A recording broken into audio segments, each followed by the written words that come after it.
Hey all, in today's video we are going to solve real exam questions on exception handling. And here is how we are going to practice today's PYQs. The question will be in the form of state true and false. Even you may get MCQs. You may also get theory questions, and finally here is the format, predict the output. It's actually a small topic, 1 to 2 marks are allotted to it. But remember, every mark is crucial. So this practice session is a must watch. For that you will not just learn but practice along with me. Here is the first question, which is based on error, in which we need to state true or false. Then let's read the statement. When syntax error is encountered, Python displays the name of the error and small description about the error. And this statement is absolutely true. When we get syntax error, the name of the error will get displayed along with the problem. Let me demonstrate one simple example. The syntax of print statement is wrong. Parentheses are missing. That's why we are getting the name of the error, syntax error. Along with that, here is the description. Alright then, let's scroll down and check for more questions. Here is question number 11. In this also we need to state true or false.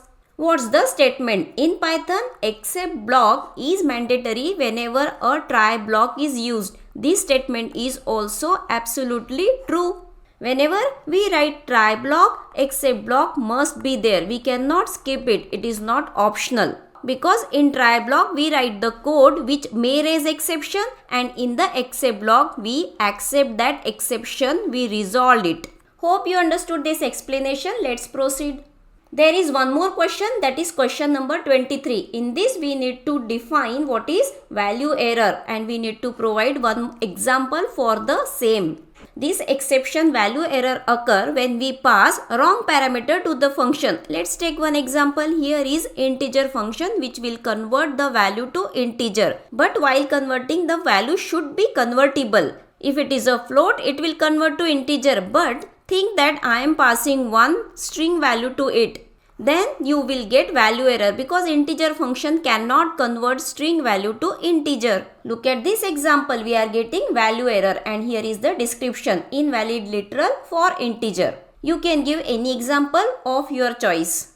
Let me show you the answer from the marking scheme. You can write in this way, value error is raised when the function receives an improper value as an argument. In this way, we solve questions from one of the sample papers. Now we are proceeding to the next one. Here is a question number 11 based on exception handling. Let's read it. In a try except block with multiple except blocks, which block will be executed if an exception matches the multiple except blocks? We know that for one try block, we can write multiple except block. Then which except block will execute if it is matching more than one? We have already discussed in the previous video that it will match from top to bottom. If the raised exception will get matched with the first except block, that will get executed. Otherwise, it will check the next one. In this way, from top to bottom, it will get matched. So let's read the options. The first matching except block encounter from top to bottom. This is the correct choice. But let's read the remaining one. All matching except blocks simultaneously. No, only one except block will get executed. What's the option C? The last matching except block encounter from top to bottom. This is also wrong. It will start matching from the first, then second, and then it will go to bottom. And the last option is none of the above. It means the correct choice is A. Alright, let's read the first question. Here we need to state true or false. The statement is Python interpreter handles logical errors during execution. This statement is completely false because interpreter cannot handle logical errors. Interpreter can handle only syntax error, but logical errors, or we can say exceptions, will result even if the syntax is correct. In that case, programmers have to manage those errors with the exception handling. Alright, let's scroll down and check for more questions. Generally, you will be getting question as a question number 11. Here it is. In this question also, we need to state true or false. Let's read the statement. The finally block in Python is executed if no exception occurs in the try block. You are absolutely correct. This statement is false. If we write all 4 blocks for exception handling, first block is try block, the second block is except block, and the third block is else block, and the fourth block is finally block. If exception raised, except block will get executed. If exception will not raise, else block will get executed. But finally block will always executed whether exception is getting raised or not. It means in both the cases finally block will get executed, not only when no exception occurs. If exception occurs or not, finally block is going to execute. Here is the question number 1. State true or false. The order of exception handling in Python is try followed by except and then finally. Just now we discussed all the blocks and this is absolutely correct. First we write try, then except. If you want to write the else block, that we can write, and at last we write finally block. So this sequence is absolutely correct. Look at the question.